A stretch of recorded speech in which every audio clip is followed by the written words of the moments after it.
Have you ever wondered how you could get something using only your words? Well, that question was asked 2,000 years ago by a Greek philosopher named Aristotle. And the fruits of that question came in the form of a book that he wrote named Rhetoric. And in that book, he defined rhetoric as the speech of persuasion.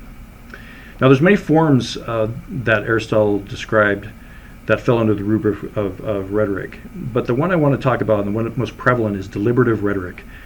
And essentially, it's a pronouncement of future events. And it's typically popular in the use of political polemics.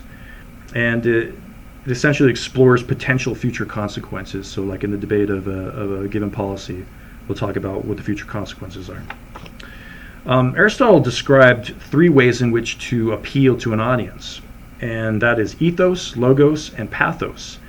Now, ethos is establishment of credibility for the speaker, and it also is appeal to a kind of social morality system. So social morals or social ethical system. Logos is an appeal to reason or logical grounding in the argument.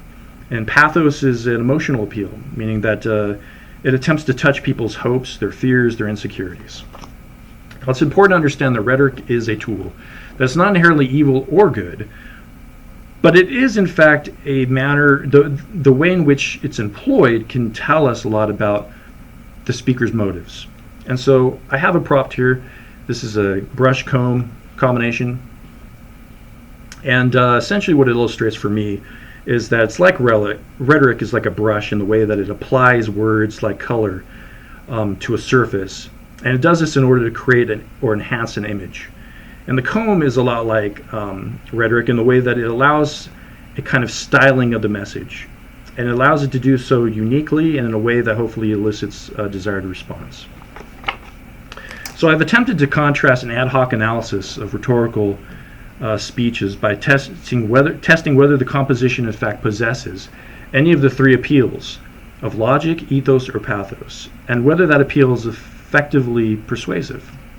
So I'll be using excerpts from a speech and an open forum interview as test material for this analysis.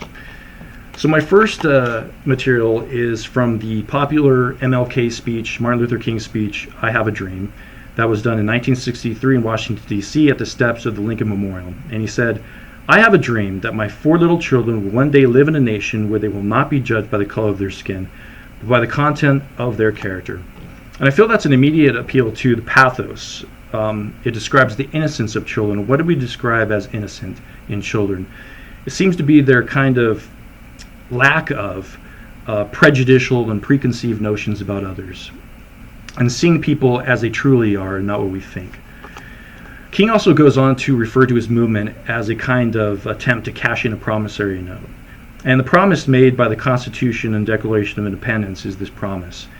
And he continues in his speech saying, "All men are created equal, both black and white, and as such have certain unalienable rights."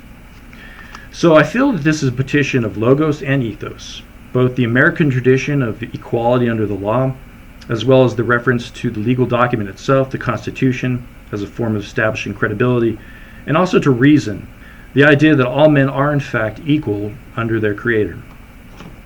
My second material is an open forum interview done by Democratic Congresswoman Alexandria Ocasio-Cortez.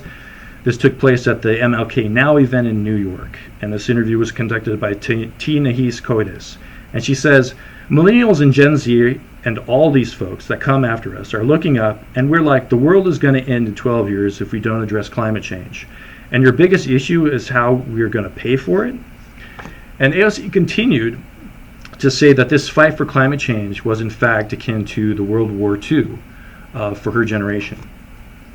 So I feel like this is an appeal to ethos, first of all, stewards of the world, a duty to care, and also the logos, being if it was in fact a rational assumption to make that climate change is in fact real and the world's going to end in 12 years, sure, it would be reasonable. But in fact, she doesn't give any scientific evidence or citation for this, and so I don't have anything for that. And then pathos, fear of the lost life and of world ending, something immediate. So there's that sense that she attempts to appeal to. With these examples, I've attempted to explore the rhetorical content of each and determine the appeals made and whether those appeals are valid or effective. Rhetoric is a delivery mechanism, a tool which can be used for good or ill. As we apply practical analysis to the rhetoric we hear, we can make grounded decisions on the true value of its message. I thank you for your time and attention.